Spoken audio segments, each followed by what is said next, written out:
Praise Lord. ഉൽപ്പത്തി പുസ്തകം 3:15 ഒരു വിഷയം പറയുന്നുണ്ട്. ഞാൻ നിനക്കും സ്ത്രീക്കും നിന്റെ സന്തതിക്കും അവളുടെ സന്തതിക്കും തമ്മിൽ ശത്രുത്വമുണ്ടാക്കും. അവൻ നിന്റെ തല തകർക്കും, നീ അവൻ്റെ കുതികാൽ തകർക്കും.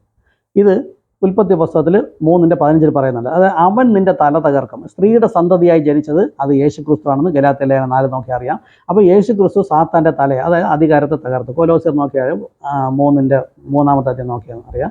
വാഴ്ചകളെ അധികാരങ്ങളെ സർവായുധവർഗം കീഴ്വെപ്പിച്ചിട്ട് അവരുടെ മേൽ ജയോത്സവം കൊണ്ടാടി. ഓക്കെ, യേശുക്രിസ്തു സാത്താൻ്റെ അധികാരത്തെ തകർത്തു. ഇനി നീ അവൻ്റെ കുതികാൽ തകർക്കും. പിശാച് യേശുവിൻ്റെ കുതികാൽ തകർക്കുമെന്ന്. തകർത്തോ നോക്കാം. തകർത്തു. അത് ആക്ഷരികമായി യേശുക്രിസ്തുവിൻ്റെ കാല് പോയി തകർത്തു എന്നല്ല. കാൽ എന്ന് പറഞ്ഞാൽ ശരീരമാണ്. ശരീരം എന്ന് പറഞ്ഞാൽ ദൈവത്തിൻ്റെയാണ് ശരീരം. ക്രിസ്തുവിൻ്റെ ശരീരം ദൈവസഭ. ദൈവസഭയെ പിശാച് തകർത്ത് കളയും എന്നാണ് അതിൻ്റെ വെളിപ്പാട്.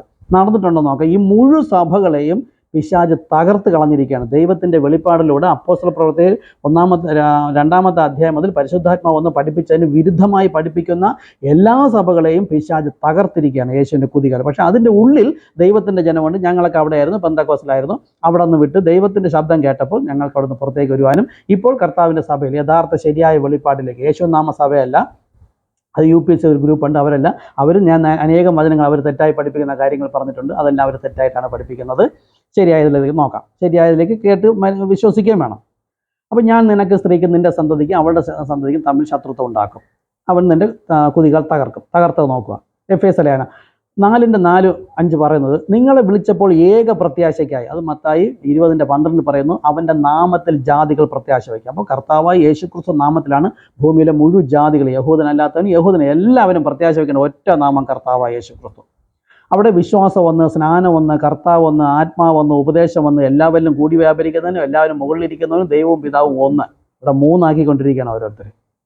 ഇനി ഈ ഏക പ്രത്യാശ കർത്താവ് യേശുക്രിസ്തു, ഇതിന് ദൈവസഭയിൽ പറഞ്ഞപ്പോഴത്തേക്ക് പിശാച് എങ്ങനെ പ്രവർത്തിച്ചു? 1-ാമത്തെ കുതിരപ്പുറത്ത് വന്ന്, വെള്ളക്കുതിരപ്പുറത്ത് വന്നവൻ, അവൻ എതിർ ക്രിസ്തുവാണ്. അവൻ സഭയിൽ വന്നിട്ട് മഹാപുരോഹിതന്മാരിലൂടെ സംസാരിക്കുകയാണ്.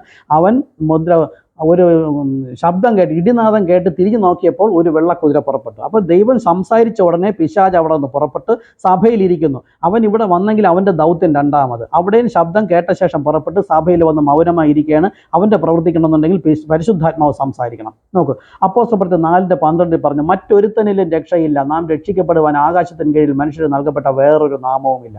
അപ്പോൾ ദൈവശബ്ദം വന്നാൽ അതിനെ എതിർക്കുക എന്നാണ് എതിർ ക്രിസ്തുവിൻ്റെ ഉദ്ദേശം. മഹാപുരോഹിതന്മാർ, നമുക്ക് പുറത്തുള്ള ഒരു അവിശ്വാസിയെ കൊണ്ടാണ് ഇത് പറയിപ്പിച്ചതെങ്കിൽ ആരും കേൾക്കില്ല. അതുകൊണ്ട് അവൻ പുരോഹിതനെ എടുത്തുകൊണ്ട് അവൻ സംസാരിക്കുകയാണ്.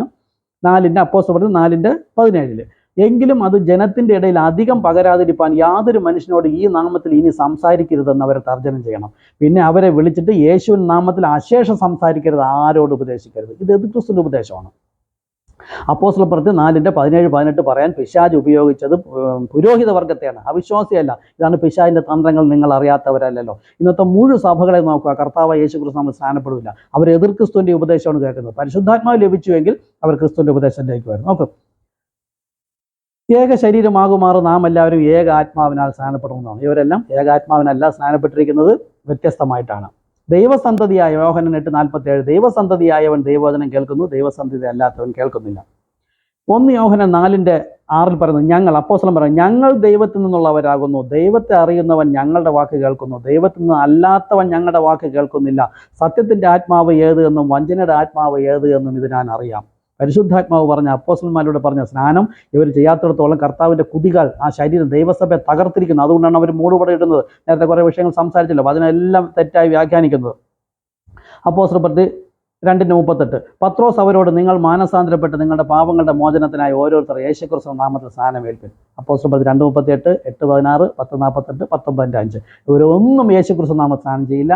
അതുകൊണ്ട് പാപം മോചിച്ചിട്ടില്ല, പരിശുദ്ധാത്മ ലഭിച്ചിട്ടില്ല, ദൈവിക വെളിപ്പാട് ലഭിക്കില്ല. യോഹന്നാൻ 10:1 ആമേൻ ആമേൻ ഞാൻ നിങ്ങളോട് പറയുന്നു, ആട്ടിൻ തൊഴുത്തിൽ വാതിലൂടെ കടക്കാതെ വേറെ വഴി വരുന്നവൻ കള്ളനും കവർച്ചക്കാരനും. ഇതാണ് മത്തായി 22 വിവാഹ വസ്ത്രമില്ലാതെ ഒരുവന് നരകത്തിലേക്ക് ഇട്ടത്. അവൻ വന്ന വഴി വേറെ വഴിയായിട്ട് വന്നത്. അവൻ നീതീകരിക്കപ്പെട്ടിട്ടില്ല, വിശുദ്ധീകരിക്കപ്പെട്ടിട്ടില്ല, പരിശുദ്ധാത്മ ലഭിച്ചിട്ടില്ല. അതുകൊണ്ട് അവനെ നരകത്തിലിട്ടു. നോക്കൂ, ഈ സഭകൾ മുഴുവനും യേശുവിൻ്റെ കുതികൾ തകർത്തിരിക്കുകയാണ്. ഈ പുരോഹിതവർഗം, കത്തോലിക്ക മുതൽ പെന്തക്കോസ്തുള്ള സഭകൾ മുഴുവനും വെളിപ്പാട് 18:4 പറയുന്ന പോലെ എവളെ വിട്ട് പോരുവേൻ, ശരിയായത് പഠിക്കുക. യേശു തനിക്കുള്ളവയൊക്കെ അറിയുകയും അവരെ വിളിച്ച് പുറത്തേക്ക് കൊണ്ടുവരികയും അവൻ അവർക്ക് മുമ്പായി നടക്കുകയും ചെയ്യുന്നു. ഇതാണ് ഗോതമ്പിനെ കളപ്പുരയിലേക്ക് ശേഖരിക്കുന്ന ഒരു ശുശ്രൂഷയ്ക്കാണ് ഞാൻ പറയുന്നത്.